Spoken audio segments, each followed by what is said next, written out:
com essa conversa. Vou mudar de jogo com uma pergunta pra vocês. Pra quem assistiu e não estava envolvido emocionalmente, foi um jogaço, né? O resultado e a partida é boa pra quem? O 2-2 já rodando os melhores momentos. Do animado empate, é bom pra quem, Coutinho? Cara, é bom pra quem... Você falou, é bom pra quem viu o jogo de forma isenta, né? Sem torcer pro Botafogo ou pro São Paulo.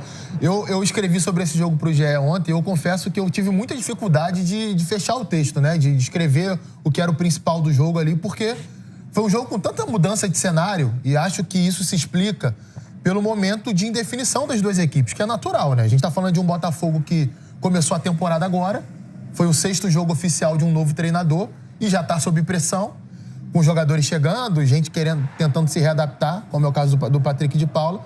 E o São Paulo que está vivendo um momento de muitos desfalques, né? Ontem, por exemplo, o Caleri, que é o principal centroavante do elenco, saiu lesionado no primeiro tempo, inclusive, com a probabilidade de ser lesão grave. A suspeita de ser um rompimento de ligamento. Mas a saída do Caleri, ele é bom, ruim por um ponto, porque perde combatividade lá na frente. Porque o Caleri é um cara que briga o tempo todo. Mas em termos de você dar mais mobilidade ao ataque, foi muito melhor também. Tecnicamente também falando. Exatamente. Né, assim, a gente respeita o tamanho que ele tem, ele é realmente um jogador importante, mas o torcedor São Paulo não sabe que ele não tá jogando. Eu sou suspeito de falar do Caleri. Assim, era muito difícil marcar o Caleri. É um moleque, cara assim, que jogando de costas, sabe fazer o pivô, é um bom finalizador. Só que, de fato, o que ele faz de bom é esse trabalho defensivo, o trabalho de segurar a bola, mas não é um cara que te dá mobilidade para ataque.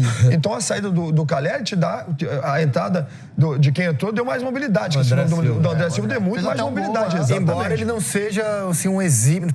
Na minha opinião, um exímio finalizador. Ele te dá mais jogo, né, o André, mas ele não é um exímio finalizador. Não 9 área, né? Não é, né? Em Portugal ele jogou algumas vezes pelo lado, jogava em dupla, ele sendo o atacante de mais mobilidade.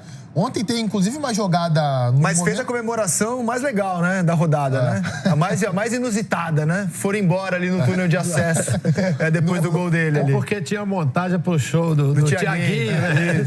Então, cadê os caras? Isso. Ontem, no momento de mais pressão do Botafogo, tem uma boa jogada. A Rafael foi muito bem ontem. Tem uma boa jogada do Ferreirinha pela esquerda que ele fura dentro da área sozinho, né? Uma bola que talvez ali um 9 mais típico não perdoaria. Acho que o São Paulo foi melhor no primeiro tempo, achei o São Paulo mais organizado no primeiro tempo. E na segunda etapa acabou sucumbindo à pressão do Botafogo. O Botafogo pressionou muito, chegou perto até de ganhar. Mas é basicamente o que eu tenho falado, assim. Eu acho que o São Paulo, de fato, vou bater nessa tecla novamente. Falta um número 5 pro São Paulo. Falta um camarada ali que vai dominar o meio-campo. Falta ou tá machucado? Pablo Maia e Luiz Gustavo. Que falta. São dois caras que não estão hoje pra jogar, falta um. Não sei, de repente, se tem alguém na base que possa fazer isso aí, suprir a ausência desses dois atletas aí, que é o que fazem. Vamos lá, taticamente são os caras que sabem armar o time, que sabem ficar quando... porque o meio-campo de São Paulo é móvel. No meio-campo de São Paulo, né, você tem Luciano, você tem o Marco Antônio, os meninos são o Alisson, né? Então você precisa de um cara para ficar, um cão de guarda ali.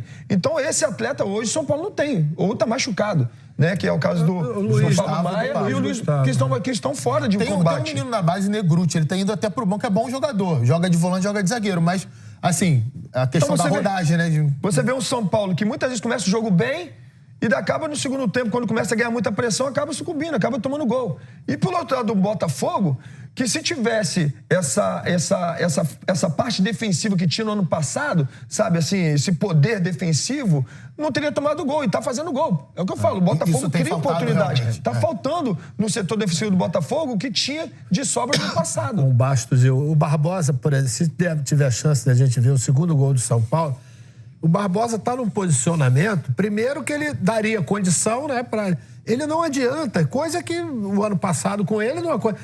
Ele corre pra frente do goleiro, né, mestre? Ele larga o atacante, corre pra frente do goleiro. E aí fica mais fácil. Tudo bem, teve o passe do Ferreirinha, por baixo da perna, com a visão. Mas o posicionamento do Barbosa no segundo gol do São Paulo é de juvenil, não é de um... A equipe já está procurando. E tem uma coisa estrutural. Agora, Felipe... A câmera do impedimento é melhor para ver o que o Maestro está citando. Que ele tá com o André Silva, o Ferreirinha arma o chute, ele larga o André Silva e entra na frente do goleiro. E abre a linha de passe pro André Silva fazer o gol. Essa questão defensiva... Tá na tela. Olha lá, ó. Olha o que ele vai fazer. Onde é que ele vai? Olha lá. Tá vendo ali, ó? Ele marcou a bola. Vai fazer o que ali, gente? Ele marcou a bola. Quer dizer... um jogador experiente, como E saiu ali bravo, Bravejando, né? Geralmente é igual Deve ter sido com ele mesmo. O cara levanta o braço aqui assim, foi impedimento. O cara que levanta o braço geralmente é o cara que dá. Foi ele da condição. Essa questão Já fiz muito isso. Saiu o gol, saía assim, não, pedindo. Eu que dá uma condição, meu Deus do céu. Essa questão defensiva do Botafogo que o Felipe bem lembrou e o Maestro também, eu acho importante citar que é algo que, pra mim, é um início de trabalho. Eu repito, são 6 jogos apenas, 1 mês e pouco de treinamento. Tá bem no início. Mas é algo estrutural do time. O time não tem conseguido ser compacto defensivamente, ser agressivo para pressionar a bola. Quando perde, as transições são desorganizadas, você não sabe exatamente qual é o padrão ali. Lembra o gol que o Botafogo levou da Universidade do Chile, o primeiro gol lá? Cara, é um contragolpe que o Botafogo leva, e o goleiro pega a bola com a mão, ninguém para na frente do goleiro para impedir que ele reponha rápido a bola, o Vitinho deixa de recompor, o volante não faz o do Vitinho, o zagueiro demora a sair, o Barbosa demora a sair, e aí é feito cascata, saiu o gol da Universidade do Chile. E o Botafogo tem levado alguns contra-ataques assim, de falha de recomposição, de falta de atenção, inclusive, né? De tá ligado, me perdeu a bola, vamos começar a combater para impedir que o adversário chegue no gol. Tá faltando para mim esse Lembrando que o Bastos não joga desde o campeonato. Desde o jogo contra o Palmeiras no ano passado, ele não consegue. Lá ele sai, ele tenta voltar esse ano no estadual e não conseguiu. Ele tá fazendo falta. Muita falta. É o pilar muita falta. da zaga do Botafogo. Agora, o Felipe tem falado muito sobre isso, né? A falta que ele enxerga de um jogador para substituir o Pablo Maia, o Luiz Gustavo no elenco. Deu esse azar o São Paulo, né? Perdeu as suas duas principais opções ali para primeiro volante. E assim, cara, eu tenho pensado muito sobre o debate em torno do São Paulo, que eu acho que é muito raso. Cada jogo do São Paulo é assim, ó, e o Zubeldia, hein? Mas e o Zubeldia, hein? E o Zubeldia, hein? Será que ele está sendo cobrado para exibir um futebol e resultados acima do elenco que ele tem? Eu acho que sim. Eu acho que assim, essas cobranças em torno do Zubeldia me parecem um pouco exageradas, porque parece que o São Paulo tem um baita elenco, cara. E eu acho que o São Paulo joga de acordo com os jogadores que tem. Eu acho que o São Paulo joga e tem resultados, na minha opinião, de acordo com o elenco que ele tem. Eu não acho que o elenco do São Paulo seja para mais do que aquilo que ele tá entregando, sinceramente, cara. Até poderia entregar um pouco mais. Cara, você pega um time... Você tem Oscar e Lucas no time. Olha só o nível desses dois jogadores, Oscar e Lucas. Que se machucaram. Eles não estão jogando. Exato, Pablo Maia... Exato. Caleri não tá bem. Caleri não tá bem. O reserva dele não é um exímio finalizador. Cara, acho que... O elenco do São Paulo piorou. O time melhorou. Se você pega do 1 ao 11, o ideal do São Paulo, maravilhoso. Agora, o elenco, no ano passado, tinha mais soluções. Eu, sinceramente, acho que tá mais ou menos de acordo com o elenco que o São Paulo tem. Cara. Sim. De resultado, de desempenho, desde o ano passado. Assim. E eu acho que ontem o São Paulo jogou melhor do que vinha jogando. São Paulo ontem... No primeiro tempo, ele foi melhor que o Botafogo. Eu gosto dessa Jogou bem contra o Galo também. Quando tava 11 contra 11 no Mineirão, jogou bem contra o Galo também. Perfeito. É que não ganhou no campeonato ainda. Não ganhou. Aí fica essa sensação. Aí no meio do caminho tem lá um empate pro Alianza Lima, que de fato ali o time não foi nada bem nesse fora na Libertadores, contra o Tajeres. E recuperou o Ferreirinha, né? Sim. Que tá agora dessa Eu gosto dessa variação que ele faz quando ele coloca o Ferrarese ali. Que ele, às vezes, faz com 3 zagueiros e o Ferrarese vira um lateral direito. Ontem, no primeiro tempo, ele tem qualidade. Você vê que ele tem qualidade. Ele usa a qualidade, porque ele não é um cara baixo, ele é um cara grandão, mas ele tem qualidade para poder construir o jogo ali. Essa modificação que ele faz ali de 3 zagueiros para uma linha de 4, eu acho bastante interessante. Volto a dizer, o problema do São Paulo é a recomposição. Quando está atacando, na hora de voltar. Volta lento, e ontem a gente viu, mais uma vez, pra quem tava assistindo, era um deleite, né? Tem muito a ver com a falta do 5, o Felipe falou. É o cara que vai ficar por trás da linha da bola. Lembra que falamos do Grêmio? Quando quando teve o gol, o segundo gol do Grêmio, do Flamengo contra o Grêmio, a volta que o Gemerson tinha errado na saída, mas o Gemerson foi o único que, mesmo errando, levantou e voltou igual maluco, e os outros trotando. Então, assim, a gente vê o São Paulo muitas vezes fazendo isso aí. Se não é o Ferreirinha na fase que está vivendo, que é assim, uma fase espetacular, e eu penso que o estado de São Paulo deve estar fazendo com o Ferreirinha o que o Flamengo está fazendo com a Arrascaeta, né, pra ter o Ferreirinha toda a temporada e não perder, né, por lesão, porque é um atleta, assim, ele é muito bom, né? Eu gosto desse atleta desde a época do Grêmio. Então tá tendo sequência de trabalho e com isso aí ganha confiança. Que golaço. É o golaço que ele fez, né? Ó, aliás, vai ser difícil escolher o gol da rodada amanhã, né? Esse é candidatíssimo. O do Savarino também. O Savarino também, roda na sequência do Savarino, golaço do venezuelano.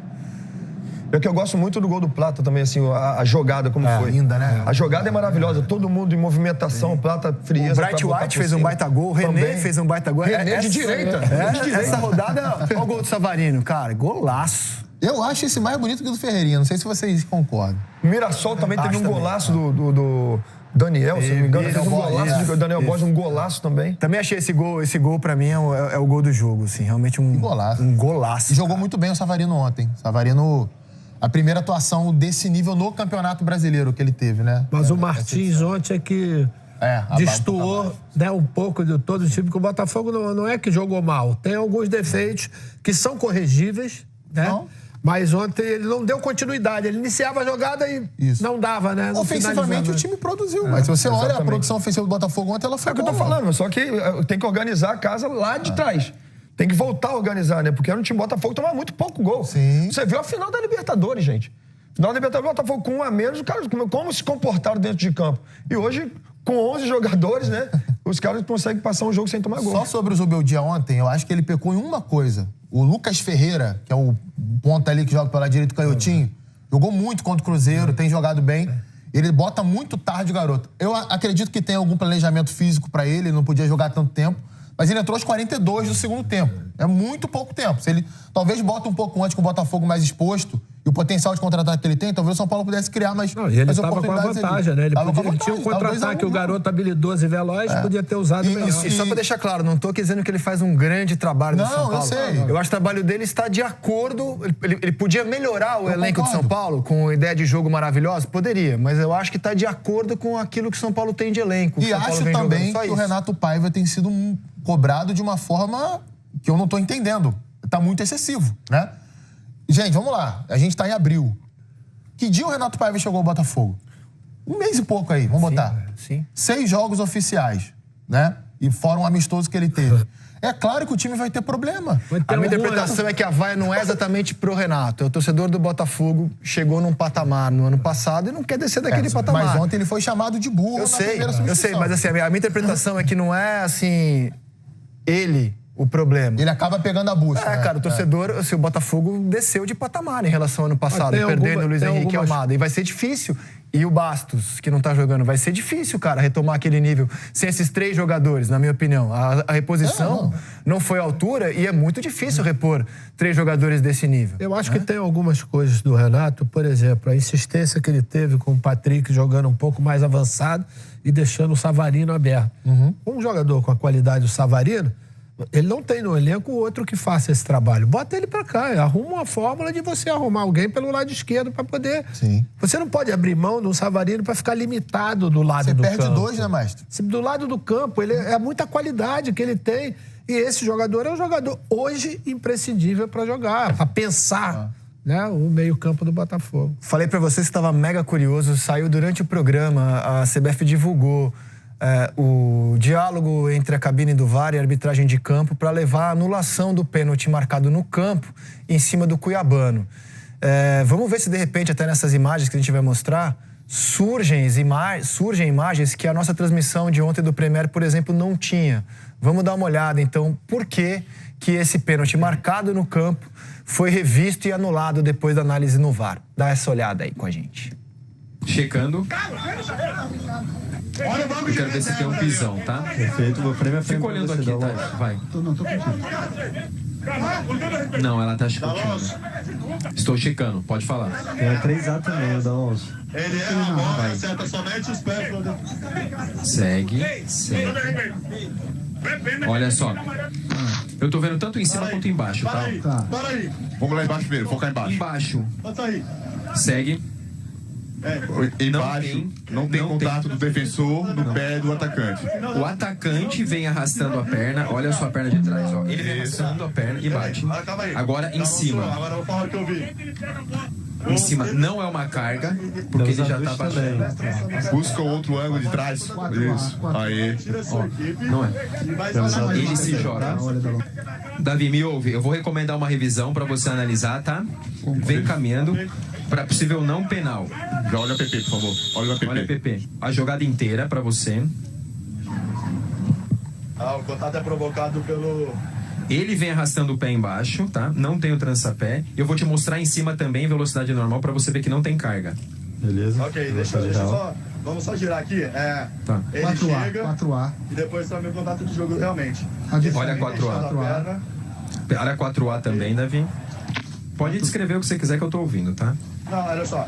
Eu só quero aquela imagem do lado de novo, porque eu preciso descer pra esquerda dele. Perfeito. E aí eu quero ver o contato embaixo. Quem provoca o contato? O branco já pisou, é isso. E aí tem o contato do pé do preto com o pé do branco. E o pé do branco já está no solo, tá? Já tá em solo posicionado. O branco já chegou e tem um pé do preto ali que bate no pé do branco. Eu só quero ver uma última imagem atrás ali. Dois. Pode ser a 4A no final. A 4A que ele quer Não, quero ver. ver de frente. A 4A. A 4A, Dudu. 4A ele quer ver. No fundo. Obrigado. Essa. Boa. Isso, é isso mesmo. E já foi checado em cima também, não tem carga, tá? Fala a decisão dele que ele vai tomar. Estou revogando minha decisão, ok? Eu estou marcando o tiro de meta que a jogada aconteceu ali no fim. Vocês concordam com a anulação do pênalti? A imagem levou vocês a entenderem que não foi pênalti? Mas pra mim foi claro que não foi pênalti. Que não foi pênalti? Eu acho que na hora que ele vai disputar o ombro a ombro, o Cuiabano ele já cai. Termina, ele não faz o movimento do braço para empurrar.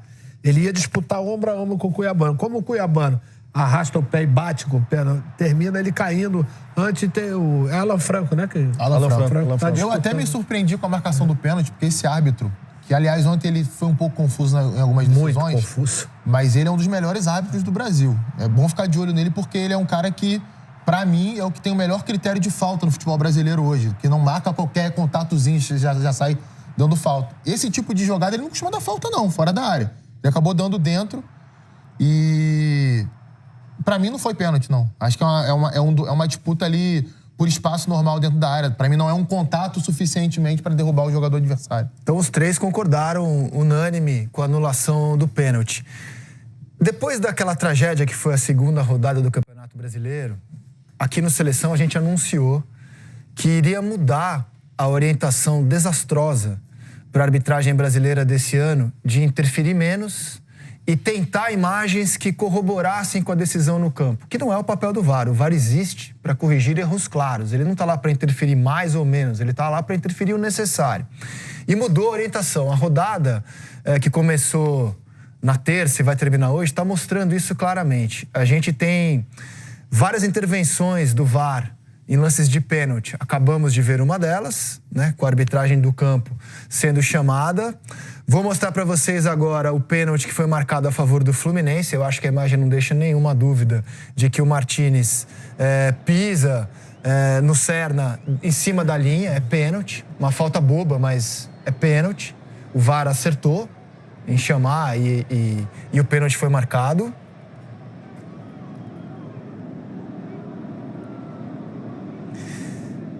Mas não tem nem dúvida aí. Não tem nenhuma dúvida. Nenhuma dúvida. Em Mirassol e Grêmio, o árbitro... E aí o Arias converteu.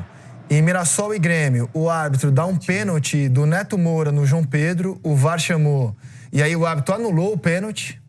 Então, de novo, o VAR chamando e não corroborando com uma decisão de campo. Ele deu pênalti nesse lance. Deu pênalti nesse lance. Peraí, gente. Aí não. Deu pênalti lá do Veiga, contra o Sport, o juiz manteve, né? Deu pênalti. E aí o juiz foi chamado para rever. Eu tô elogiando, porque eu acho que o VAR existe pra isso mesmo. Corrigir erros claros. Exatamente. Isso é um erro. A gente critica, Não mas pra corroborar o que o juiz faz no campo, Sabe o que né? acontece, André? É muito rápida a jogada. Claro. Então fica difícil, até pelo posicionamento Perfeito. dele, de interpretar. E Como nesse ele tem o VAR, o que acontece? Ele marca e depois Perfeito. VAR... E nesse lance, o Duqueiroz chutou, o árbitro entendeu que a bola bateu na mão do zagueiro do Bragantino e marcou pênalti. Aí o VAR chamou e o árbitro anulou. Então, assim, a gente teve nessa rodada... essa lance é muito claro, né? Essa tá muito óbvio. Não é nem uma questão de intervenção, é uma questão que claramente a bola não bate na mão do jogador. Não é jogada de pênalti, mas é bom, como a gente tá elogiando o VAR também... Colou, beleza? Pessoal, vamos aqui às notícias do São Paulo de hoje. Ontem o São Paulo enfrentou o Botafogo, né, no Newton Santos. Conseguiu sair de lá com empate. Era pra ter saído com uma vitória, mas vamos comemorar esse empate aí. 1 ponto fora de casa, tá de bom tamanho. Vamos seguir aqui, vamos falar sobre atuações. Vamos ver quem foi bem e quem foi mal do São Paulo. De acordo com as notas do GE, vamos acompanhar agora, pessoal. Vamos ver os jogadores aqui. Quem se destacou negativamente e positivamente. Vamos começar com o goleiro Rafael. Ó, tem uma nota boa aqui, 8 do GE, o público deu 8.8 para ele. Ferrarese, 4.5, o público deu 6.2. Rodriguinho, 5 em ambos, tá? Público e GE deram 5 para ele. Arboleda, 6 do GE, público deu 7.1. Alan Franco, né, que teve aquela treta toda envolvendo o Alan Franco ali. Luciano e também o André, né? Vamos ver aqui, nota do GE foi de 6, não, foi de 4 na verdade. O público deu 6 para ele. Cedric, 6 em ambos, GE e público deram 6 para ele. Alisson, 6 do GE, público deu 6.3. Marcos Antônio, 6 do GE, público 5.9, pessoal. Matheus Alves, 5.5 de ambos, GE e público 5.5. Ontem ele não conseguiu jogar muito bem, mas é um moleque que, conforme for ganhando titularidade, for jogando, for ganhando minutagem, vai conseguir mostrar seu futebol, pessoal. Luciano, nota do GE de 6, né? Público 2 para ele. Wendel, 6 do GE e também do público. Enzo Dias, 6 do GE, público 5.9. Caleri, né, que saiu lesionado, infelizmente uma lesão grave, acabou de sair ali, né? Vai ficar um tempinho afastado, provavelmente 9 meses ou um pouquinho mais. Nota do GE foi de 4, público deu 3.4. André Silva, que entrou e fez o gol ali, né? Nota do GE de ambos foi no 7. Ferreirinha, né, nosso moleque monstro, que vai ganhar essa aposta do Neto aí, né? O Neto vai ter que usar tanguinha. Ó, já fez 4 gols e tá com uma nota do GE de 4. O público deu 9 para ele. Lucas Ferreira, 6 do GE. O público deu 5.9. E o nosso técnico Luiz Zubeldia, nota do GE de 6. O público deu 3 para ele, rapaziada. Então, essas foram algumas notas aí que o público e o GE deixaram para ele aí, os jogadores de São Paulo. O São Paulo, pessoal, apresentou pontos positivos, mas ainda está pagando caro por oscilações individuais e estratégicas. Ferreirinha foi novamente o motor do time, um jogador que desequilibra e precisa ser mais central no esquema de Zubeldia. Rafael, por sua vez, segurou o resultado com defesas cruciais e mostra regularidade em alto nível. Agora, o que preocupa mesmo a gente aí é o setor defensivo. Alan Franco e Ferrarese, por exemplo, mostraram fragilidades que não podem se repetir, especialmente em jogos fora de casa. O time teve a faca e o queijo na mão, né? Abriu vantagem, mas caiu de produção e recuou demais. E isso, a responsabilidade da comissão técnica. O empate com o Botafogo fora de casa não é um desastre, mas o São Paulo segue sem vencer no Brasileirão. O time precisa transformar em desempenho em resultado, principalmente com peças como Ferreirinha e Rafael jogando tanto, pessoal. O caminho está traçado, mas precisa de ajustes finos para dar liga de vez, pessoal. Então faltou só isso aí, quase a gente saiu com a vitória ali, né? Quase o São Paulo conseguiu uma vitória, teve um gol impedido ali, né? Que na minha opinião nem teve interferência, mas não sei como o VAR não chamou para revisão, foi anulado ali. Então é isso aí, se inscreve no canal, deixa aquele like e também comenta a respeito aí na sua opinião, quem foi o destaque do time, positivamente e também negativamente, rapaziada. Ficamos por aqui e até o próximo vídeo.